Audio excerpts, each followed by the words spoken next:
Well, thank you, Mr Speaker, and I thank the member for Petrie for his question. I'm sure he would agree that the way I'd like to respond draws on a fairly unfamiliar source for this side of the House. But I agree with Paul Keating, Mr Speaker, because he said today that higher taxes for higher spending is not a plan for jobs for growth. What he said today is the big falls in commodity prices mean Australia's income has been cut.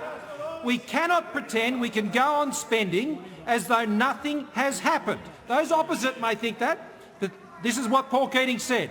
The world has trimmed us down. We now have to trim ourselves down, trim our spending and not accommodate more of it by ever more taxation. He says the aim of policy should be make the private sector larger. He's right. That is the aim of our policy, Mr Speaker, not to restrain it with a burgeoning public sector, Mr Speaker.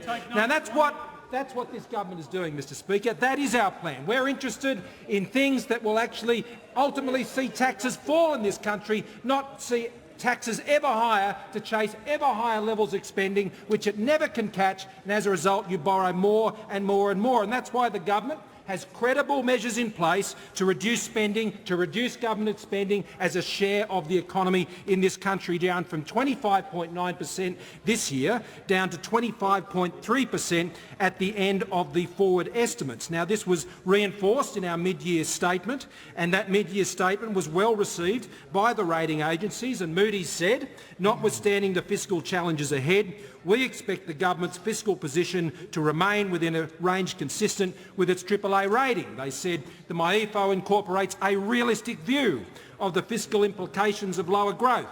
The government's commitment to fiscal consolidation is evident in the projected narrowing in the fiscal deficits. The policy's focus on improving the government's fiscal position supports the sovereign's credit profile. Now, Mr Speaker, that's our plan. That's what we're doing. We are reducing the share of government as a share of the economy so we can let the private sector expand and continue the strong job growth that we've seen. 300,000 and more jobs last year, Mr Speaker.